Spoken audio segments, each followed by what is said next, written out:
Another protocol that it's important to know about for the Cisco CCNA is CDP, or the Cisco Discovery Protocol.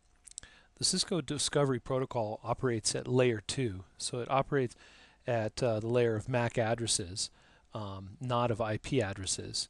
So it's a layer 2 protocol, and it's a Cisco proprietary protocol that Cisco uses to discover other Cisco devices on the network, right?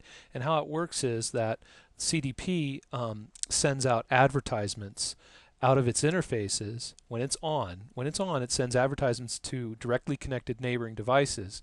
And if those directly connecting neighbor devices are also Cisco devices running CDP, then basically they can exchange information. So this can be handy for a network admin who wants to map out the network and discover all of the Cisco devices that are interconnected. And so the way Cisco CDP operates, though, it only functions by directly connected neighbors. So if you were into this router right here, if you consoled into this router, you would discover maybe a Cisco switch over here and another Cisco router over here. And so that's what we'll do right now. So I'm just going to click on the router and get a command line interface and hit enter and type enable. And now I'm in the privileged exec mode, and I can run a show CDP to start with. So I'll just do a show CDP, and you can tell right off the bat, it tells you that CDP is in fact working because it says it's sending CDP packets every 60 seconds out of its interfaces. All right, so CDP advertisements are going out every 60 seconds, and it's got a hold time value of 180 seconds. So if it receives advertisement information from another Cisco device, it's going to hold that in its buffer, or it's going to hold it into its memory for 180 seconds before letting it go. Okay, so let's see here, and we'll do another one. We'll say show CDP, right? And then we'll do a question mark. We can see show the CDP entry, interface, or neighbors. So we'll do neighbors. And you can see that now what we can see is that we've got some capability codes right here, but what we have is a switch, named switch, right? There's no name on it. It's local interface, fast Ethernet 00, and hold time 135 seconds. Capability, it's a switch. Platform, it's a 2960 Cisco switch. This is a router.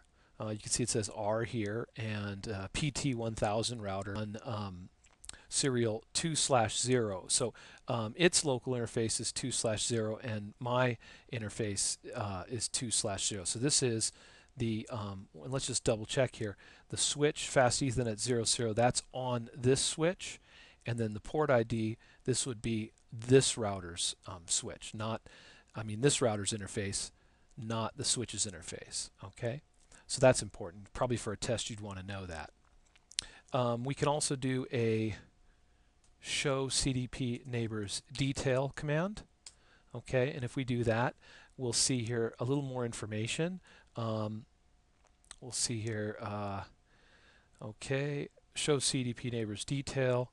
We can see off the bat here, I'm going to scroll up, that we've got a switch, 2960 switch, right? Outgoing port. Let's see here. The version of iOS on the switch, that's useful. Okay. The advertisement versions, duplex. Also, this is interesting. We can see the IP address, even though it's a layer 2 protocol. If we do a show CDP neighbors detail, we can see the IP address of the neighboring device. Okay. And then down here you can see, oh, here's the IP address of the router, not of the switch, the router, right? And if we hit more, we get a little more information, but once again, the iOS and things like that. So it's a very useful protocol. Let's see here. The other thing is, even though it is a useful protocol, a lot of people feel that CDP, since it's talking all the time on its interfaces and it's not secure, that it is a security risk. So you want to be able to shut it down. If you want to shut down CDP, you're going to go to configure terminal to go to global config mode, and you're going to do no CDP run, and that will turn off CDP. Okay. Now, if you wanted to turn it back on, you would just type CDP space run. Okay, but oftentimes you want to have it disabled. Okay. Now, if you want to turn it off only on a specific interface, so for instance, you know, if you wanted just to turn it off, let's say on one interface. So this router right here has fast Ethernet 0, right? Okay, so what we could do is we'll say interface FA 0/0. That'll take us into interface mode, and we could say no CDP and then a question mark, and you can see the next part of the command is enable. So no CDP enable will shut off CDP only on that interface. Okay, so that's another command that you'll want to know as well. Now, last but not least, if we want to find out about more devices, for instance, if we want to find out about these Cisco switches over here, what we'll want to do is telnet from this router into this router and then run our CDP commands on this router. Once again, CDP probably is on by default with a lot of Cisco iOS 12, and you probably want to turn it off. It is considered a security risk. It is sucking up some bandwidth, but it's also a useful protocol if you're trying to map out your network.